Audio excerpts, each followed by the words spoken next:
ఇప్పటికే నకిలీ మద్యం తయారీ కేసులో అరెస్ట్ అయి నెల్లూరు జైల్లో ఉన్న జోగి రమేష్ బాగోతాలు ఒక్కొక్కటిగా బయటకు వస్తున్నాయి. పంచాయతీ భూములను ప్రైవేటు భూములని చెప్పి కొంతమందికి అమ్మేసి వారి దగ్గర నుంచి 90 లక్షల రూపాయలు వసూలు చేశాడు. వారికి రిజిస్ట్రేషన్ చేయించకపోగా అడుగుతుంటే చంపేస్తామని బెదిరిస్తున్నాడు. అసలు వివరాల్లోకి వెళ్తే 2021లో జోగి రమేష్ మంత్రిగా ఉన్న సమయంలో కృత్తివెన్ను మండలం ఇంతేరులోని 30 ఎకరాల మడ పంచాయతీ భూములను ప్రైవేటు భూములని చెప్పి అనుచరులతో బేరానికి పెట్టించాడు. ఎకరం 3 లక్షలకే అమ్ముతున్నారని ప్రచారం చేయించాడు. ముందుగా 2.5 ఎకరాలు అగ్రిమెంట్ చేస్తానని చెప్పి 12 మంది నుంచి 7,50,000 అగ్రిమెంట్ కింద అనుచరులతో వసూలు చేయించాడు. అడ్వాన్స్ ఇచ్చిన వారంతా జోగి రమేష్ తో మాట్లాడారు. ఆ తర్వాత మిగతా డబ్బులు కూడా ఇచ్చేశారు. అక్కడి నుంచే కథ అడ్డం తిరిగింది. నెలల తరబడి తిరిగిన భూములు కొన్నవారికి రిజిస్ట్రేషన్ చేయించలేదు. వారిని కలవడానికి కూడా జోగి అపాయింట్మెంట్ ఇవ్వలేదు. చివరకు బాధితులంతా కృత్తివెన్ను తహసీల్దార్ కార్యాలయంలో భూముల గురించి వివరించారు.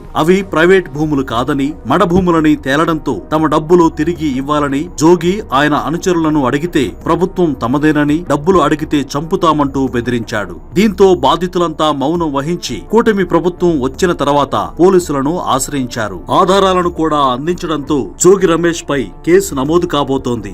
అంతేకాకుండా జోగి హయాంలో సాగిన జూదాలు, మట్టి మాఫియా, అక్రమ విద్యుత్తు కనెక్షన్లు, చెరువుల తవ్వకాలు తదితర వాటిపై పోలీసులు ఆధారాలు సేకరిస్తున్నారు. ఈ అక్రమాలపై ప్రభుత్వం డీఎస్పీ స్థాయి అధికారితో సిట్ ఏర్పాటు చేయబోతున్నట్లు తెలుస్తోంది.